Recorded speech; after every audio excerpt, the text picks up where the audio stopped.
अस्सलाम वालेकुम। Class 5 chapter number 4 history. तो क्लास आज हमने पढ़ना है establishment of Indian National Congress 1885।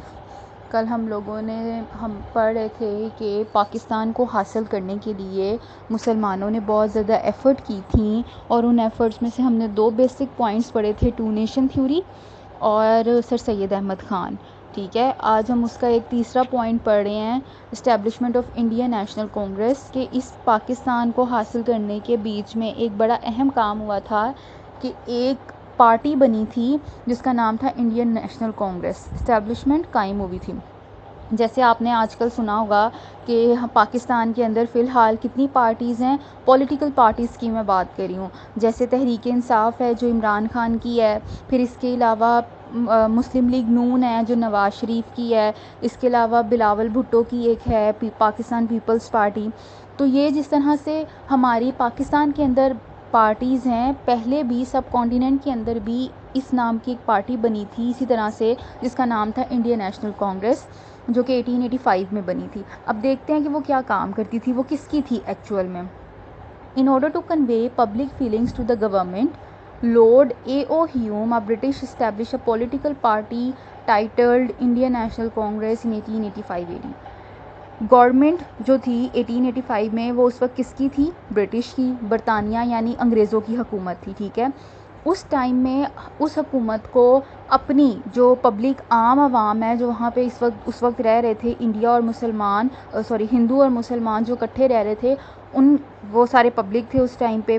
तो उनकी कुछ फीलिंग्स थी, कुछ जज्बात थे जो कि गवर्नमेंट को पता होने चाहिए। यानी आपने कोई बात करनी होती है, आवाम की कोई ख्वाहिश होती है, वो क्या करती है, अपने एरिया के काउंसलर को बताती है, कमिश्नर को बताती है, फिर उससे आगे वो अपने MNA को बताते हैं। ठीक है, तो वो आगे जाके आपके सूबे के गवर्नर को पहुंचती है। तो बिल्कुल इसी तरह उन्होंने क्या सोचा, लॉर्ड A.O. ह्यूम, ये बंदे का नाम है A.O. ह्यूम। ठीक है, वो बरतानिया का एक बंदा था, साथ उसकी पिक्चर बनी हुई है। उसने क्या किया, इस चीज़ को मद्देनज़र रखते हुए कि हुकूमत तक आम पब्लिक की भी आवाज़ जानी चाहिए, पता चलना चाहिए कि आम जो पब्लिक है वो क्या चाहती है। तो उसके लिए उसने एक पार्टी बनाई जिसका नाम था Indian National Congress. The British government continued its support to this party. जो बरतानिया की हुकूमत थी, वो इस पार्टी को बहुत ज़्यादा सपोर्ट करती थी, उसका साथ देती थी। Many prominent British presided many of its annual meetings and in 1947 after independence first governor general of India was also a British, Lord Mountbatten. वो कह रहे हैं कि ये ज़्यादातर थी हिंदुओं की, इसमें ज़्यादा लोग कौन थे? हिंदू। अंग्रेज़ इसकी बहुत ज़्यादा ना हेल्प करते थे, उसका साथ देते, सपोर्ट करते थे, और बहुत ज़्यादा ऐसी नुमायाँ अंग्रेज़ लीडर्स थे जो कि इसकी एनुअल मीटिंग, जो कि इंडियन नेशनल कांग्रेस की एनुअल मीटिंग होती थी, उसके अंदर सदारत करते थे, यानी उसको डील करते थे। इसके अलावा ये भी हुआ कि 1947 में जब हम लोगों को पाकिस्तान अलग मिल गया, ठीक है, और इंडिया अलग हो गया, तो वहाँ का जो पहला गवर्नर जनरल बना था वो भी एक अंग्रेज़ था, हिंदू नहीं था, बल्कि वो भी एक अंग्रेज़ था। हमारा पहला गवर्नर जनरल कौन थे? लियाकत अली ख़ान साहब थे। ठीक है, मुसलमान थे, पाकिस्तानी थे, लेकिन उनके कौन थे? ब्रिटिश अंग्रेज़, जिनका नाम था lord Mountbatten. In the beginning some Muslims also join Congress, but Congress oppose the right of Muslims. शुरू में जब ये नई नई बनी तो उस टाइम हिंदुओं के साथ साथ मुसलमान भी उसमें शामिल होते थे। ठीक है, क्योंकि वो तो पूरी बड़े सगीर के लिए बनी थी, और बड़े सगीर में हिंदू और मुसलमान दोनों रहते थे, तो हिंदुओं का जितना राइट था उतना मुसलमानों का राइट भी था कि वो उस पार्टी के अंदर पार्टिसिपेट करते। तो शुरू के अंदर मुसलमानों ने भी उसके अंदर पार्टिसिपेट किया, उसको ज्वाइन किया, लेकिन कांग्रेस ने क्या किया, मुसलमानों के राइट्स के ख़िलाफ़ काम शुरू किया। यानी बेशक मुसलमान उस पार्टी में थे, लेकिन वो मुसलमानों के लिए कोई भी काम नहीं करते थे। Because of this many important Muslim leaders left the Congress. इसकी वजह से बहुत सारे अहम जो मुसलमान रहनुमा थे उन्होंने कांग्रेस को छोड़ दिया। ठीक है, अच्छा, ये एक हिस्सा हुआ, एक काम ये हुआ। फिर पाकिस्तान को हासिल करने के दौरान एक चीज़ और हुई, the next point which is partition of Bengal. Bengal एक बहुत बड़ा सूबा है इंडिया का, जो कि पहले तो सूबा था, जब हम इकट्ठे रहते थे तब ये सूबा था, लेकिन अब ये एक अलग मुल्क बन चुका है जिसका नाम है बांग्लादेश।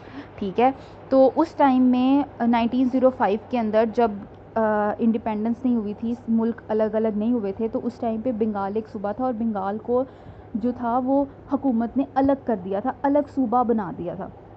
अलग सूबा इस तरह से बना दिया वो अपने फ़ैसले बंगाल जो है वो खुद कर सकता था। The British partition Bengal in 1905 due to the administrative difficulties. अब बंगाल का एक मसला ये था कि बंगाल ना इंडिया का जो कैपिटल था दिल्ली, उससे बहुत दूर था, क्योंकि इंडिया बहुत बड़ा था, सब कॉन्टिनेंट जिसको हम कहते हैं, सब कॉन्टिनेंट बहुत बड़ा था। पाकिस्तान भी तब साथ था, बांग्लादेश भी साथ था और इटसेल्फ इंडिया भी था, तो 3 मुल्क एक इकट्ठे चलाने बहुत मुश्किल थे। उस टाइम पे तो एक ही था, तो वहाँ पे जो काम थे उनको हैंडल करना बहुत मुश्किल था, इसीलिए बरतानिया की हुकूमत ने क्या किया, उसको अलग कर दिया। By chance Muslims were in majority in east Bengal. Bengal का एक हिस्सा था मशरक़ी बंगाल जहाँ पे मुसलमान अक्सरियत में थे, और ये इत्तेफाक की बात थी, पहले ये चीज़ नोट नहीं की गई, जब उसको अलग किया तो ये बात नोट की गई कि वहाँ पे मुसलमान ज़्यादा तादाद में पाए जाते। This partition open the chances of progress and prosperity for the Muslim, but Hindu started opposing the partition of Bengal.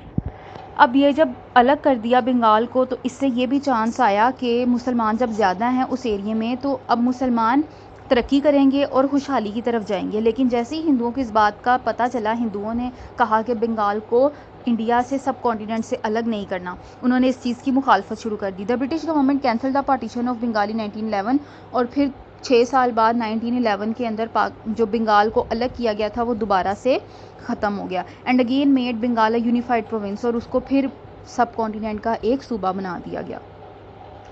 Then next point, Shimla deputation. On 1st October 1906, a deputation of the Muslim leaders called on Viceroy Lord Minto in Shimla. Shimla India का बहुत खूबसूरत शहर है, वहाँ पे 1906 के अंदर अक्टूबर 1 में मुसलमानों का एक वफ्द होता है, डेप्यूटेशन ग्रुप, एक ग्रुप था जो कि गया, जिसको हेड कर रहे थे एक सर आगा खान, ठीक है, और वो लोग गए कहाँ पे थे, शिमला में गए थे। इस पूरे के पूरे प्रोसीजर का नाम रखा था वाइसरॉय लॉर्ड मिंटो।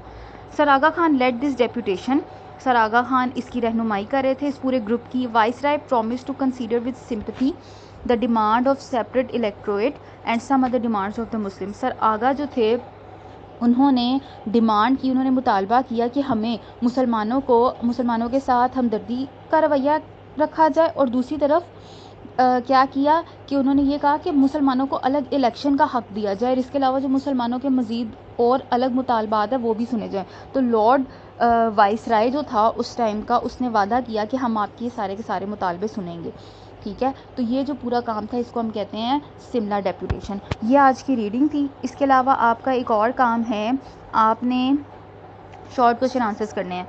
फर्स्ट की शॉर्ट क्वेश्चन आंसर्स आपने कर ली हैं, क्वेश्चन नंबर 4 से लेके 9 तक आपका अगला काम है। एक दफ़ा मैं रीड कर देती हूँ, आप लोग इसको कर लीजिएगा। Question number 4 is how many years are decade, century and millennium. Decade, century, millennium में कितने साल होते हैं, ये हमने कल पढ़ा था। Decade contain 10 years, 100 years are called century and while 1000 years are called millennium. फिर नेक्स्ट है what is meant by two nation theory. Two nation theory से क्या मुराद है, ये भी हमने पढ़ा था। Two nation theory means the two main nations Muslims and Hindu live in India. Two nation, दो कौमी नज़रिए से मुराद दो अहम कौमें हैं जो कि इंडिया में उस टाइम रह रही थी, हिंदू और मुसलमान। Question number 6, what is meant bye Aligarh movement. Sir Syed movement is called Aligarh movement.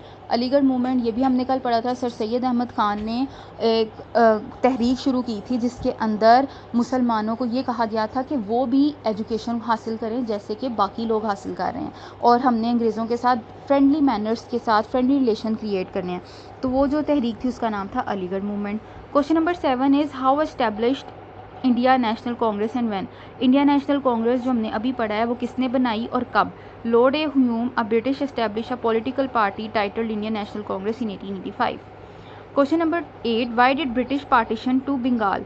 British ने बंगाल को अलग क्यों किया, हमने अभी पढ़ा था। British partition Bengal 1905 due to their administrative difficulties. फिर what is Shimla deputation. Shimla deputation क्या, on 1 October 1905 a deputation of Muslim leaders called a viceroy lord Minto in Shimla. तो ये आगे जो सर आगा लिखा हुआ है ना, आप लोग इसे रेज कर दीजिएगा, ये मिस टाइपिंग हो गई है, ये इन शिमला तक आपने करना है, ठीक है। कि शिमला के अंदर एक पूरा ग्रुप गया था जो कि मुसलमान लीडर्स का था, उस पूरे ग्रुप का नाम हमने शिमला डेप्यूटेशन रखा है। तो ये आपका काम है, रीडिंग हो गई है, कोई चीज़ आपको समझ ना आए तो कमेंट कर दीजिएगा।